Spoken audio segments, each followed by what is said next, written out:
Bonjour à toutes et à tous. Hello everyone. Nous sommes heureuses de vous accueillir dans ce nouvel épisode des Sisters Bubble. Le podcast qui vous aide à aligner votre mental et votre corps pour vivre à votre plein potentiel. Alors, aujourd'hui, on va vous parler spiritualité. Plus précisément, Sarah, de la vie. Non, du fait que la vie parfois peut être une sorcière. Alors, on se retrouve d'ici quelques secondes. À tout de suite.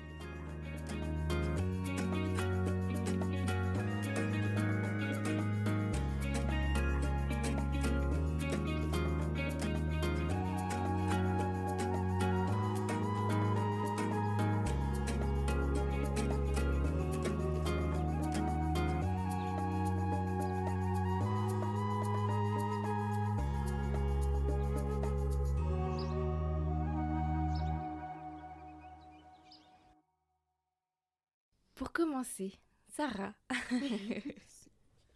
Comment introduire ce sujet ? comment introduire ce sujet ? C'est un sujet qui est venu, enfin le titre m'est venu, avant même de savoir de quoi ça allait parler, pour être honnête.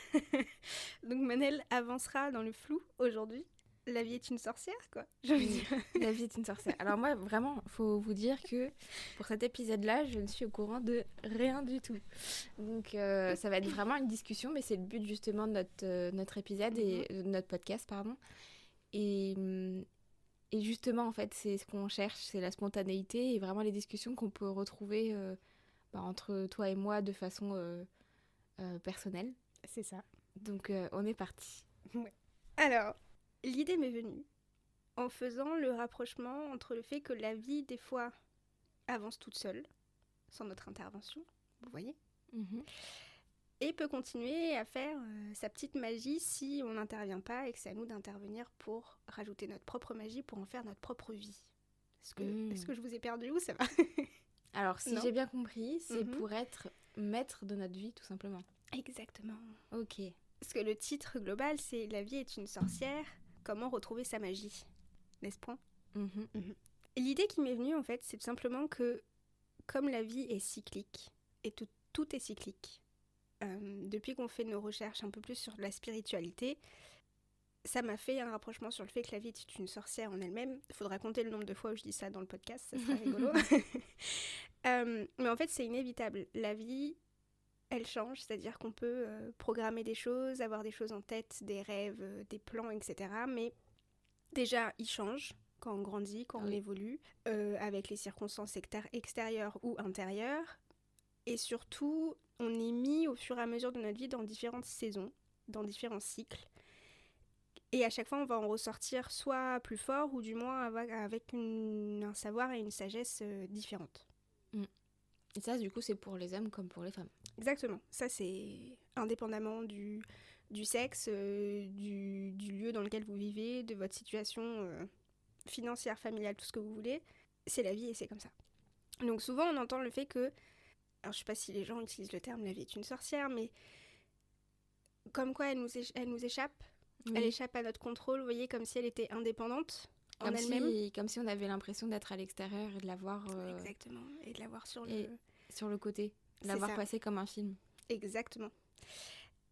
Et parfois, il va y avoir surtout beaucoup de choses qui vont pas dans notre sens, ou qui vont pas aller comme on le souhaite. C'est-à-dire que ça va prendre plus de temps, par exemple, ou moins de temps que prévu. Il va y avoir des événements qui vont faire que ça va bouleverser notre vie d'un seul coup, où il va se passer des choses totalement inattendues, et on se retrouve d'un coup avec ces ingrédients de la vie devant nous, sans savoir quoi faire.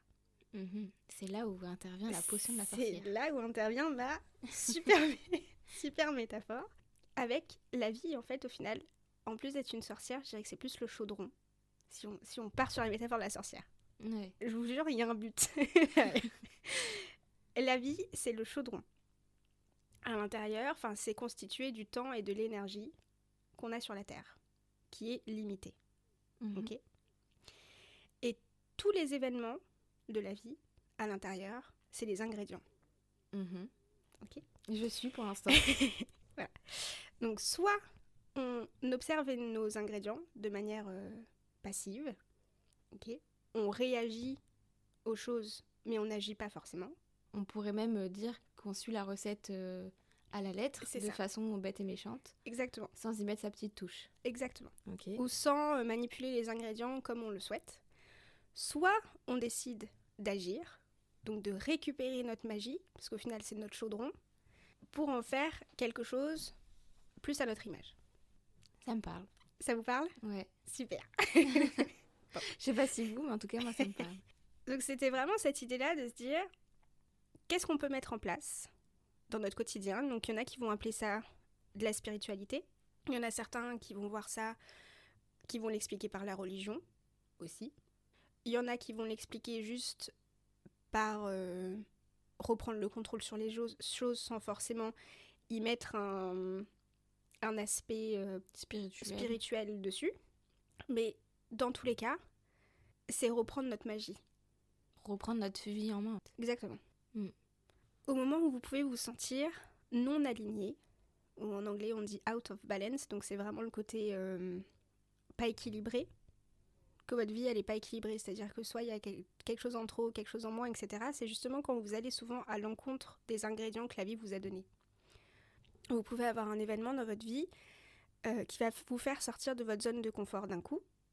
C'est soit du coup vous réagissez à ça, donc vous rajoutez encore plus de feu, par exemple vous rajoutez du stress, de l'anxiété, ce genre de choses, soit vous agissez, donc vous prenez cet ingrédient-là et vous essayez d'en faire autre chose. Et c'est quand vous allez à l'encontre de ça, que vous ne faites que réagir, que vous pouvez perdre votre équilibre. Ouais. C'est peut-être aussi la façon de voir les choses qui nous arrivent dans la vie. Même pas que l'action, ça pourrait être uniquement déjà notre façon de penser par rapport aux événements qui peuvent nous arriver dans la vie, si on va les voir et les prendre. Ça va être un exemple tout bateau, mais il pleut aujourd'hui. Mais en fait, j'avais prévu de faire une activité à l'extérieur. On peut voir les choses de deux façons différentes. Ça va être soit on va dire oh là là, il pleut, vraiment, c'est une vie de merde. De toute façon, je suis dans un pays où il pleut tout le temps, etc. Donc vraiment voir le côté négatif.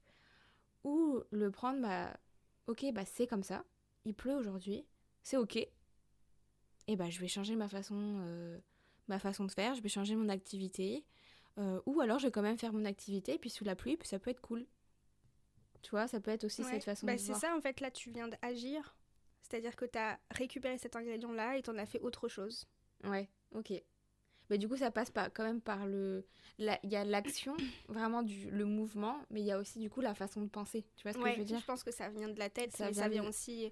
Oui, quand je dis agir ou réagir, c'est pas forcément dans l'espace physique. Ouais, ça peut être juste votre façon de penser et l'impact que vous décidez que ça va avoir sur vous. Ouais, et c'est justement ça que j'avais pris en petite note, c'était moi, pour retrouver sa magie, ça va être justement de s'approprier en entier sa vie.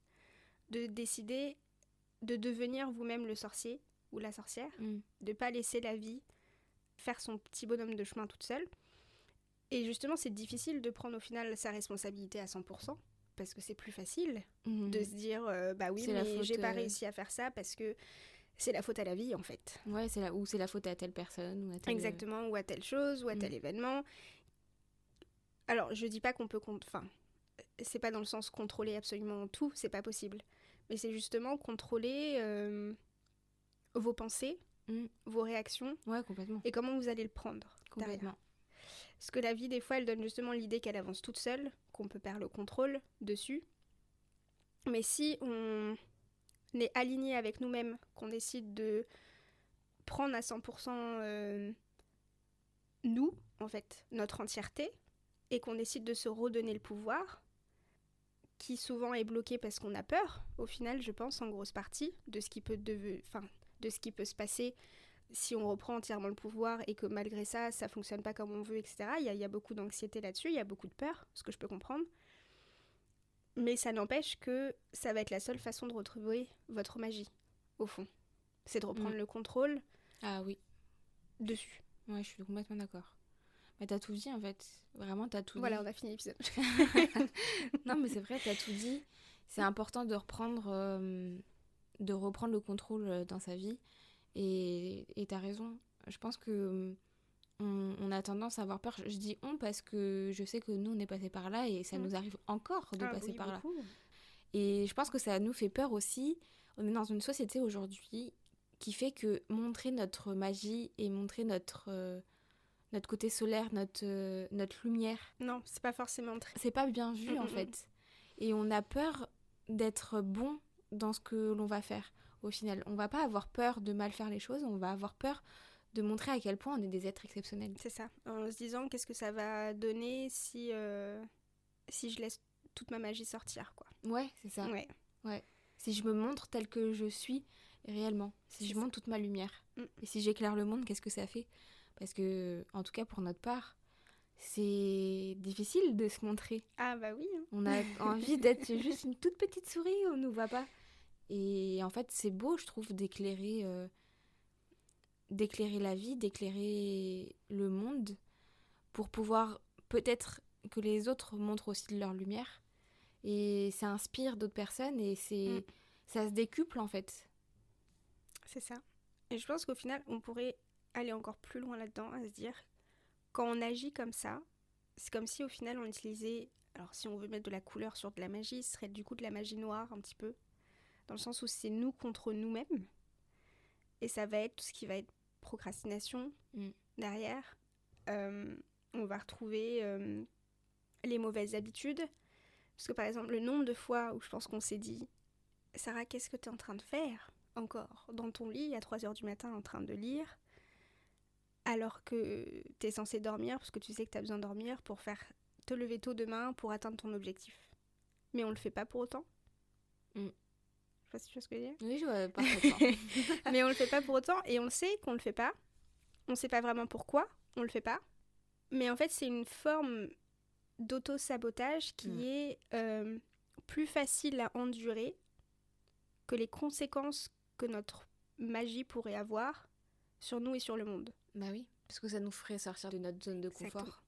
Alors, il n'y a rien de mauvais contre la zone de confort non plus. Il faut en profiter aussi. C'est cool aussi et de rester jusqu'à 3h du matin et de lire. C'est cool, c'est bien, c'est nécessaire, mais est-ce que ça ne serait pas utiliser le peu d'énergie qui nous reste pour quelque chose de pas bénéfique ? Laissez-moi expliquer, parce que je crois que j'ai oublié une étape dans mon développement de pensée. Dans notre société aujourd'hui, on est obligé de donner une très grosse partie de notre énergie, donc du feu qui techniquement est sous notre chaudron, si on garde la métaphore de tout ça. On est obligé de l'utiliser pour des choses qui nous inspirent pas. Voilà, qui nous inspirent pas. Genre payer les factures, quoi. Ouais, complètement. Voilà. Bah, en fait, travailler. Souvent travailler, en tout cas pour beaucoup de personnes, travailler dans un métier qui nous plaît pas, faire un boulot qui nous plaît pas, qui nous inspire pas. En fait, il y a beaucoup d'énergie qui part malheureusement obligatoirement dans ce genre de choses. Et il va nous rester quoi ? 15-20% peut-être de notre énergie pour autre chose. Mais en fait, on a décidé de se laisser absorber notre énergie vitale sur ces choses-là, que les 10-15% qui nous restent, on le passe à faire des choses qui nous déconnectent pour oublier. Oui, complètement. Donc en fait, ça va être rester devant la télé super longtemps, ça va être du coup lire très très tard le soir parce que ça nous permet de nous évader, mais ça inclut que le lendemain matin, si on voulait se lever pour justement faire quelque chose en dehors de notre travail pour changer de travail, on ne pourra pas le faire. Et en fait, c'est un cercle ultra vicieux. Et le moment où vous allez retrouver votre magie, ça va être ce moment-là où vous allez vous dire, je décide de ne plus, vous avez sûrement entendu Boulette dans le fond, il est d'accord avec ce que je suis en train de dire, je vais plus donner autant d'énergie vitale à ce genre de choses, ou du moins, je vais peut-être me raisonner et rester dans une zone de confort où je vais pouvoir avoir une routine, le temps de... Oui, je vois parfaitement ce que tu veux dire. Et en fait, là, j'étais en train de réfléchir à, ok, c'est facile à dire, mais comment faire en fait ? Ouais, c'est difficile. Tu as conscience de cette chose-là, de tout ce que tu viens de dire, mais la vie fait que, t'es rappelé par ce... Tu vois, t'es happé. Par ce cycle infernal. T'es happé par ce cycle. Et comment faire justement pour ne pas retomber constamment dans ce cycle-là qui, en fait, tu te bats un peu contre tes démons. Puis après, ça... Il y a un moment du cycle où c'est bon, t'as repris du poil de la bête et tu t'es dit, ok, il faut que je me concentre sur moi et qu'est-ce qui me fait gagner en énergie plutôt que me happer en énergie. Et hop, on t'est rappelé par les choses du quotidien, en fait, pour lesquelles, au final, t'es obligé de payer tes factures. T'es obligé d'aller travailler. Oui, bien sûr. Donc du coup, comment faire ? Je pense que ça aide beaucoup, j'allais dire l'introspection, mais en fait, ça va être des rituels. Ouais. Et c'est là-dessus, justement, la deuxième partie du titre de notre épisode, c'est justement comment retrouver sa magie. Et ça, j'y ai beaucoup réfléchi. En réfléchissant, qu'est-ce qui nous a aidés ? Parce que j'ai l'impression, avec Manel, je pense que tu es d'accord, que c'est beaucoup mieux depuis quelque temps. Alors, comme tu dis, il y a des moments où, malheureusement, t'es toujours happé, comme si t'étais un peu retenu en arrière par ton ancienne vie, qui est encore ta vie actuelle, mais qui n'est pas ta vie future. Enfin, c'est un peu une position, j'allais dire le cul entre deux chaises, hein. Je suis désolée pour l'expression, mais c'est un peu ça quand même. En tout cas, nous, actuellement, on est le cul entre deux chaises. Ça veut dire qu'on est en train de changer de vie. C'est ça. On est en train de changer notre façon de faire, nos petites actions du quotidien sont en train de changer, mais on a encore un orteil, un gros orteil, un gros orteil dans la vie qu'on n'a plus envie d'avoir. Mais du coup, on a la conscience de ce qu'on veut, en fait, tout simplement. Et là où ça a shifté, du moins pour moi, c'est quand j'ai commencé justement à utiliser ma magie. Alors, gardez un esprit ouvert là-dessus. Je sais que tout le monde n'est pas rituel, pierre, carte, oracle, etc. Nous, c'est les outils qu'on a utilisés. Je trouve que c'est des outils intéressants parce que c'est quand même des outils qui sont utilisés depuis des siècles et des siècles. C'est des choses qu'on a instinctivement la facilité à se raccrocher, du moins pour ma part, parce qu'en fait, c'est des outils qu'on utilise pour rentrer en partie en introspection, pour justement arrêter de ne faire que réagir, c'est-à-dire tu prends un step back, tu regardes, t'analyses, et tu vas pouvoir derrière agir de la meilleure façon, parce que tu as pris ce temps de repos qui nous est très très peu accordé en ce moment. Et en fait, c'est vraiment, alors quand je dis oracle, carte, ça peut aussi passer par la méditation, hein, il n'y a pas besoin d'outils matériels. Voilà.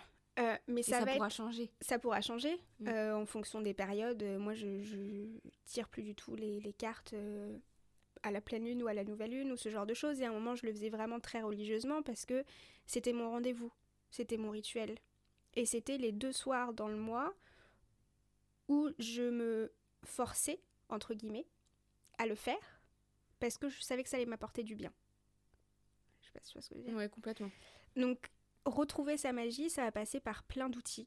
Et je pense que c'est très important de retrouver les vôtres. Ouais. Ça peut être écrire, ça peut être analyser vos rêves, il va y avoir les oracles, se rattacher à des pierres. En fait, c'est vraiment trouver votre point d'ancrage et utilisez-le pour reprendre votre pouvoir. Il y a marcher en nature, moi, qui me fait beaucoup de bien. Voilà, ça peut être marcher en nature. On a fait une initiation en Reiki.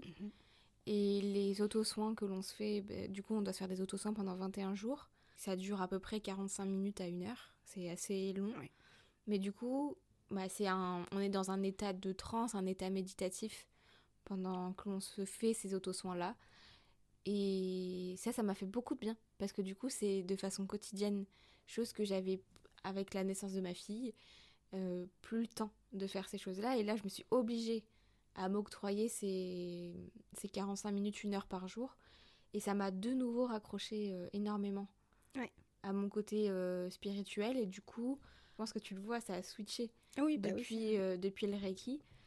Parce que justement, il y a ce rendez-vous-là quotidien. Il y a cette magie-là que j'ai remis dans mon quotidien. C'est ça. Donc nous, avec Manel, on utilise le mot magie.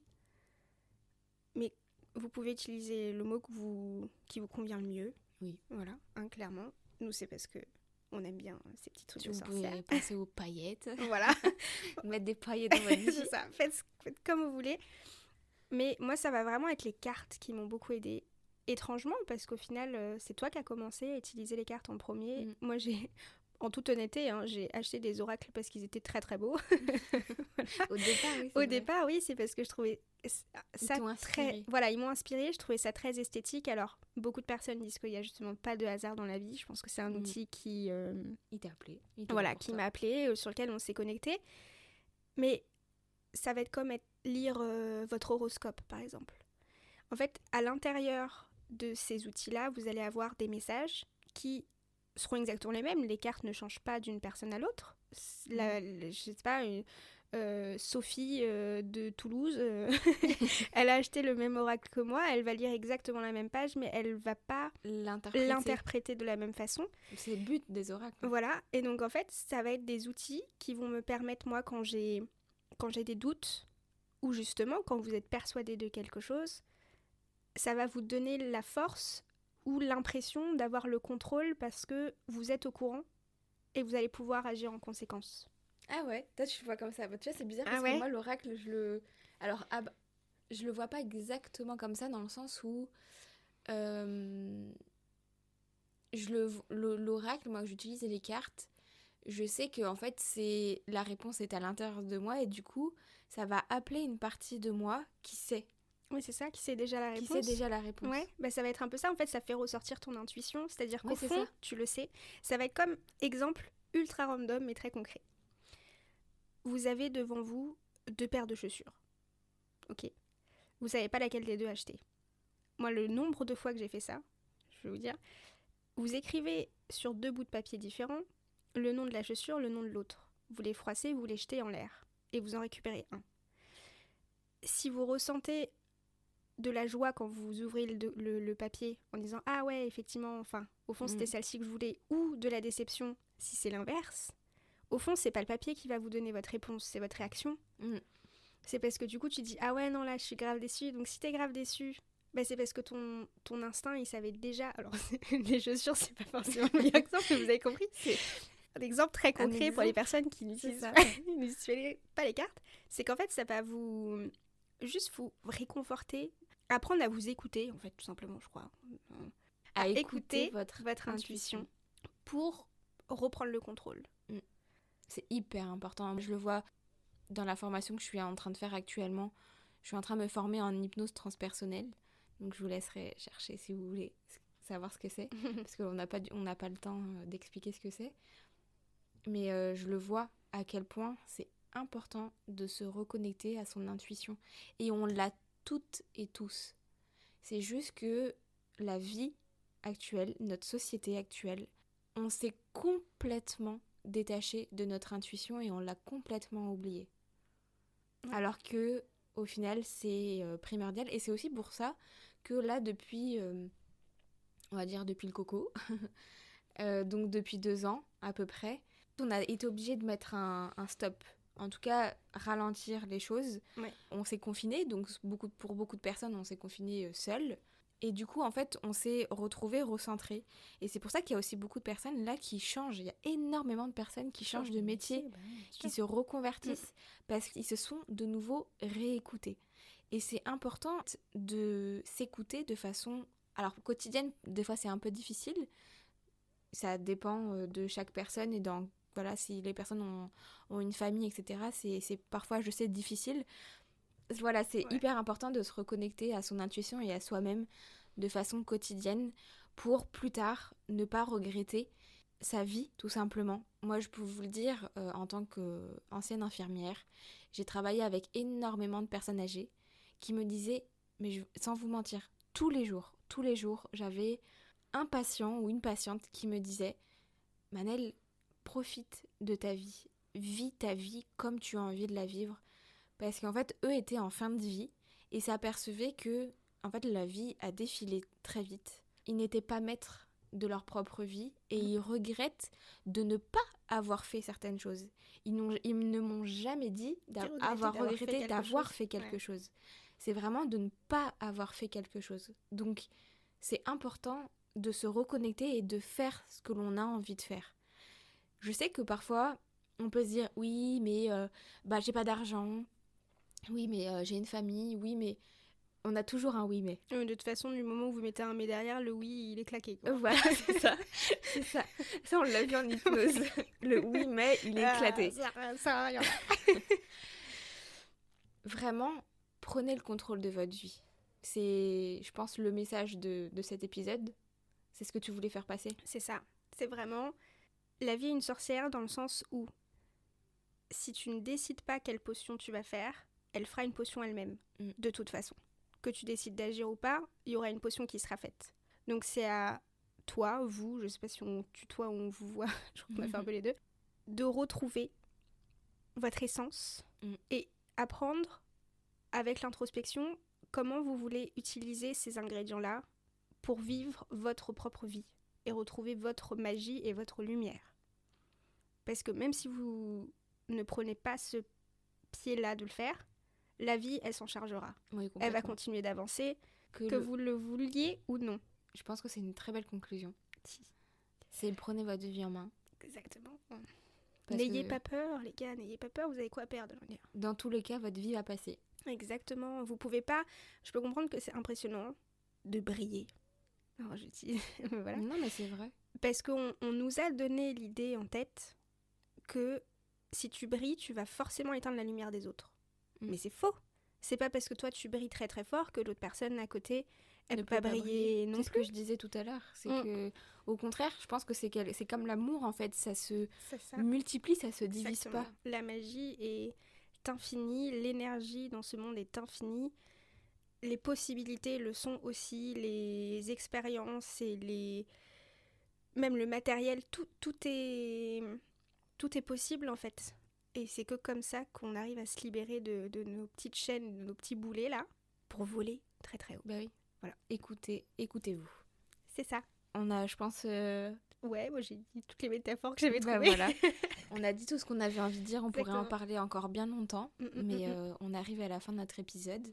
En tout cas, j'espère que le sujet de Sarah, la discussion, vous a inspiré et pourra vous inspirer. Vous pourrez le réécouter si vous avez envie de temps en temps. Si vous avez oublié qu'il fallait vous reconnecter à votre vie, écoutez-le et essayez de trouver votre outil.